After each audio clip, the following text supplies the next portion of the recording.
বৃহস্পতিবার দিনটি দেবগুরু বৃহস্পতি এবং ভগবান বিষ্ণুকে সমর্পিত।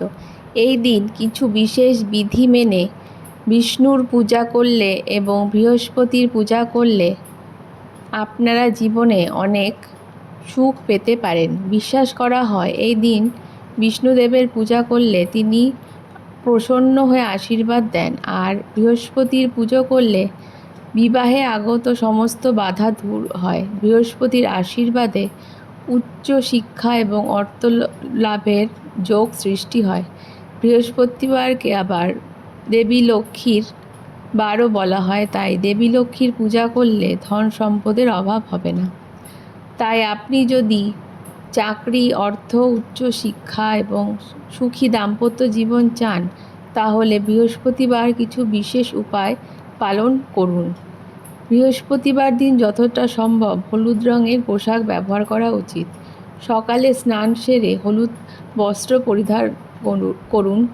যদি আপনি বৃহস্পতিবারের ব্রত পালন করেন তাহলে হলুদ রঙের ফল খান। বৃহস্পতিবার ব্রহ্ম মুহূর্তে স্নান করা অত্যন্ত শুভ বলে মনে করা হয়। এই দিন স্নানের পর ওং বৃহস্পতে নমঃ মন্ত্রটি জপ করলে ধন সম্পত্তির উন্নতি হয়। বৃহস্পতিবার লক্ষ্মীনারায়ণের পূজা করলে এবং বৃহস্পতিবারের ব্রতকথা পড়লে বিবাহিত জীবন সুখের হয় এবং ঘরে সুখ সমৃদ্ধি বজায় থাকে। বৃহস্পতি গ্রহকে শক্তিশালী করার জন্য প্রতি বৃহস্পতিবার পূজার পর আপনার গলায় বা কবজিতে হলুদের ছোট টিকা লাগান। এতে করে যদি আপনার পুষ্টিতে বৃহস্পতি গ্রহের কোনো খারাপ প্রভাব থাকে তাহলে সেটি থেকে মুক্তি পেয়ে আর্থিকভাবে লাভবান হতে পারেন। বৃহস্পতিবার আটা মাখার সাথে ছোলার ডাল, গুড় এবং হলুদ মিশিয়ে গরুকে খাওয়াবেন। এছাড়া স্নানের পর সময়ে জলে 1 চিমটে হলুদ মেশাতে পারেন। এই দিনে আপনার সামর্থ্য অনুযায়ী গরিবদের কলা, হলুদ কাপড়, ছোলার ডাল ইত্যাদি দান করতে পারেন।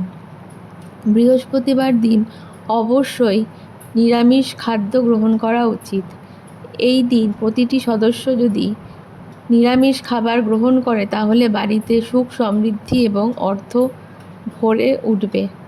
বৃহস্পতিবার টাকা ধার দেওয়া বা নেওয়া উচিত নয়, কারণ জ্যোতিষশাস্ত্র অনুসারে কোনো জাতকের কোষ্ঠীতে যদি বৃহস্পতির অবস্থান খারাপ থাকে তাহলে আর্থিক সমস্যায় পড়তে পারেন। বৃহস্পতিবার দিন সন্ধ্যাবেলায় মা লক্ষ্মীর পাঁচালি অবশ্যই পড়বেন। এতে মা লক্ষ্মী খুব সন্তুষ্ট হবেন এবং বাড়ি থেকে নেগেটিভ যে শক্তি তা দূর হবে।